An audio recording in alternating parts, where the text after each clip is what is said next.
I want to take up Nietzsche's understanding of truth. Nietzsche has, a real radicalization of the word truth, the meaning of truth, what we're doing with truth. And I want to start with a brief treatment of an essay that you might know, you might not know. It's called On Truth and Lies in a Non-Moral Sense.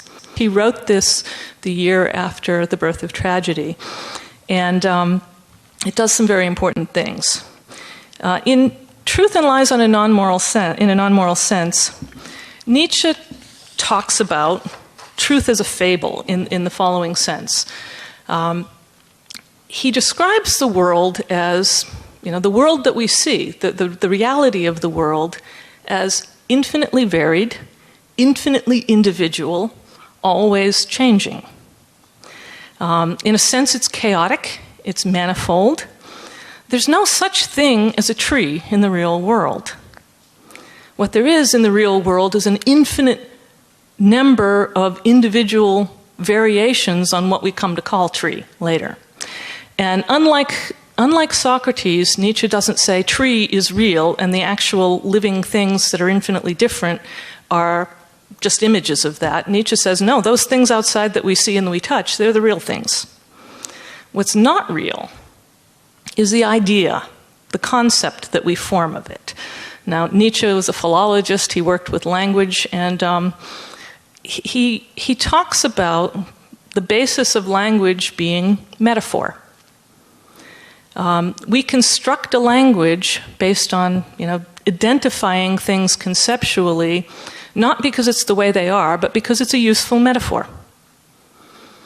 This is kind of like that. We abstract certain qualities out, we get rid of other qualities, we put things together that belong together in some ways, but not in other ways, and we create a package purely because it's useful to us. He calls, he calls truth in this sense, it's a movable host of metaphors, metonymies, and anthropomorphisms. It is a sum of human relations which have been poetically and rhetorically intensified and transferred and embellished, and which after long usage seem to a people to be fixed, canonical, and binding. Truths are illusions which we have forgotten are illusions.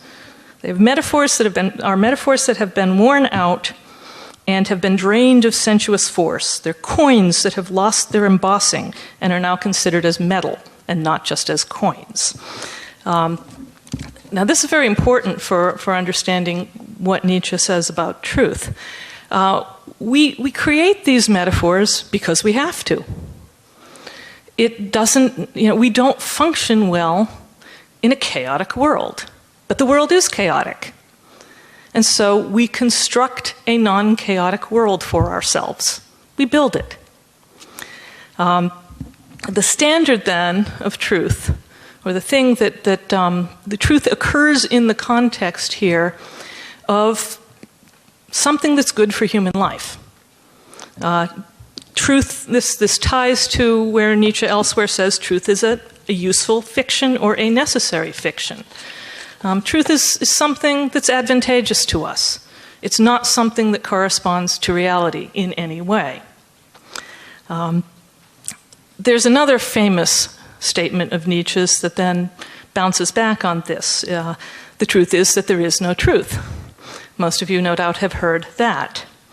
So, of course, this is paradoxical. What he is saying here is truth as it's traditionally understood, truth as an adequate grasp of a permanent underlying reality, some unchanging world that is real, doesn't exist.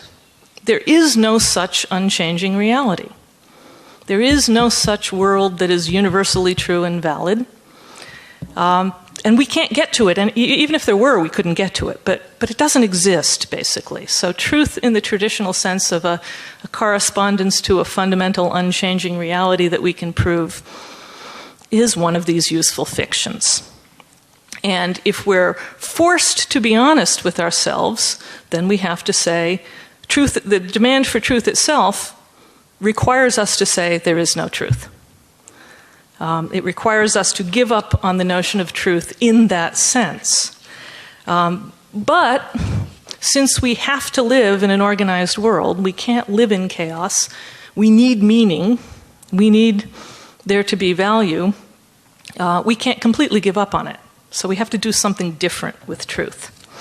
The truth is that there is no truth is also connects with the concept that God is dead, or the announcement that God is dead. God as ultimate reality, as eternal, as unchanging, as transcendent, is another human fiction that we no longer are able to believe in once we look hard enough at the underlying reality, where we find only chaos, only meaninglessness.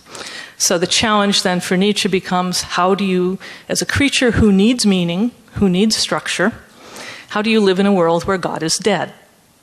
How do you live in a world, how do you live with a demand for truth when there is no truth? Another aspect of this is that every experience of the world for Nietzsche involves perspective. The whole concept of a universal truth or an objective truth implies, the concept of objectivity implies that we can somehow see things without bringing any of ourselves to what we're seeing. We can see things without any perspective. And he says there's no magical place where we can stand to do that.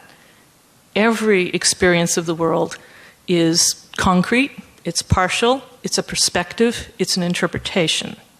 So there's no truth as well in that sense.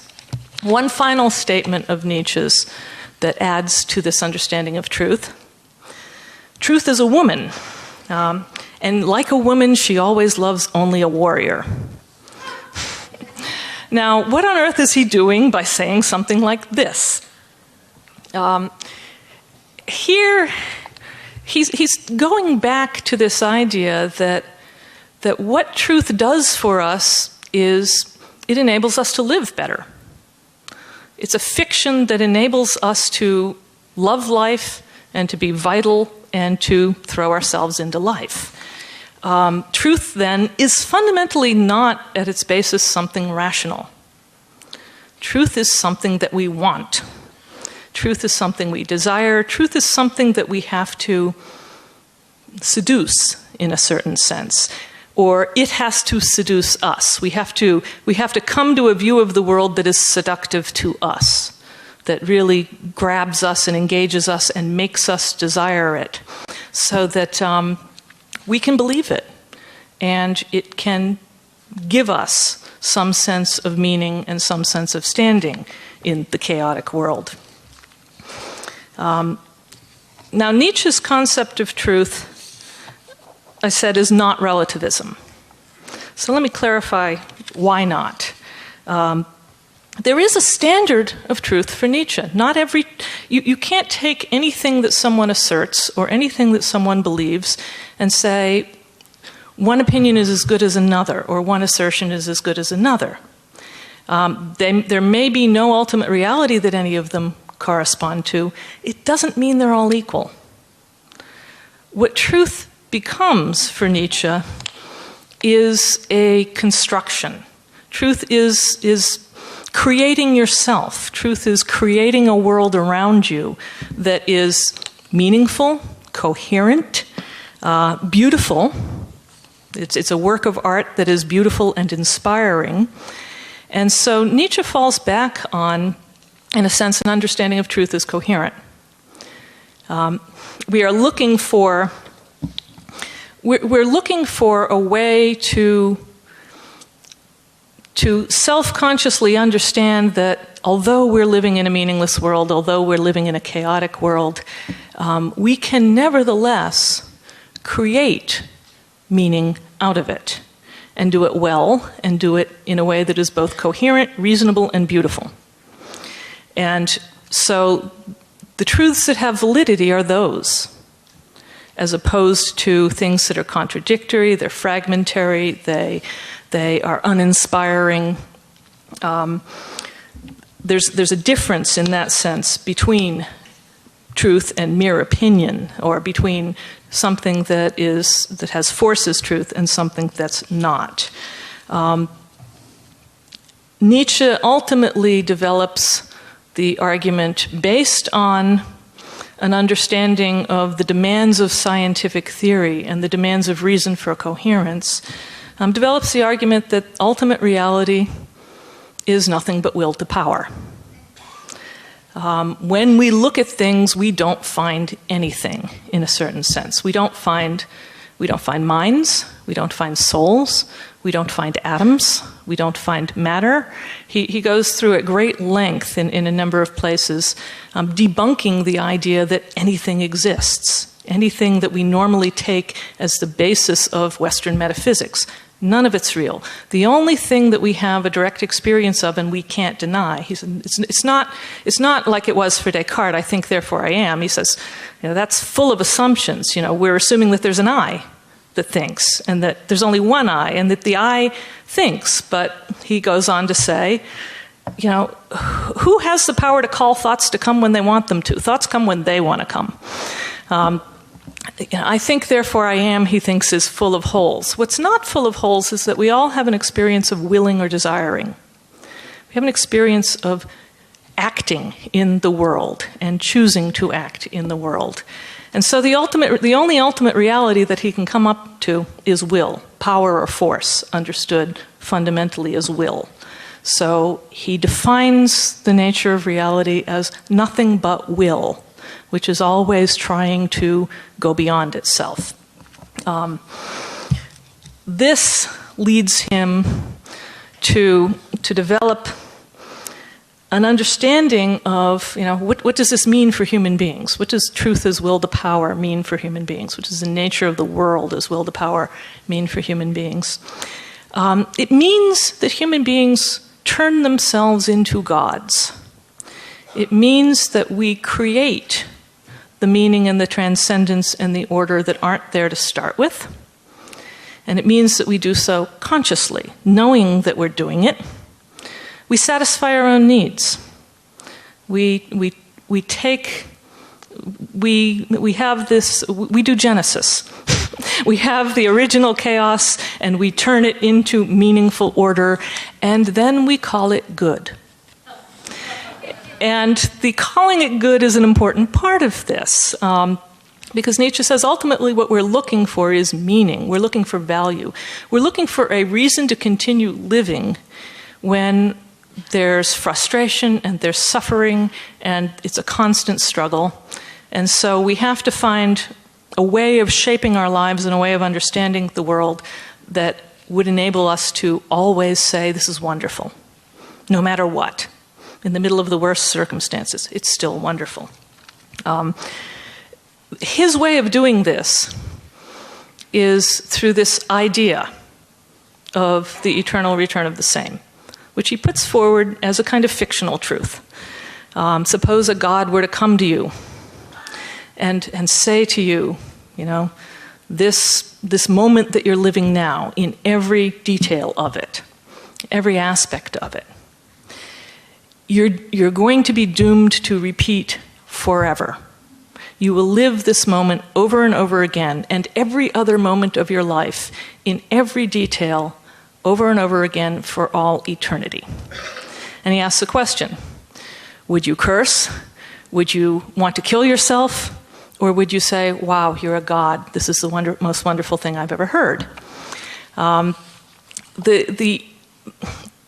What he is suggesting in the idea of the eternal return is the creation of an interpretation of the world that ultimately, the challenge is to suggest something that gives us a reason to live. The challenge, when you understand it from the perspective of the eternal return, is to make every instant of your life something that justifies every other. Something that is valuable in and of itself, infinitely valuable even. And so truth for Nietzsche ultimately falls into a kind of an ethical realm. Ethics might be the wrong word to use there for it, but it's a question of the good. It's a question of value, what we judge as good. We look for truth and we create a truth to fill our need for something that is good. Now that's certainly very different from a scientific notion of truth. I have to say, in connection with Plato, Nietzsche doesn't abandon reason. He's not throwing reason out the window. Reason is internally coherent and therefore it's useful and valid, so long as we remember that it doesn't apply to reality and it's not the whole thing. So we have reason. We also have a world that is always changing. Reality is always changing. So if we're going to be true to the nature of reality, we have to understand that it's always changing. So truth, besides not being general, truth is always my truth. It's always particular truth. It's always something that is going to change, and maybe even moment to moment, but certainly from lifetime to lifetime. There's room for many truths. Many kinds of interpretations can work and be valuable, the way there's room for many works of art.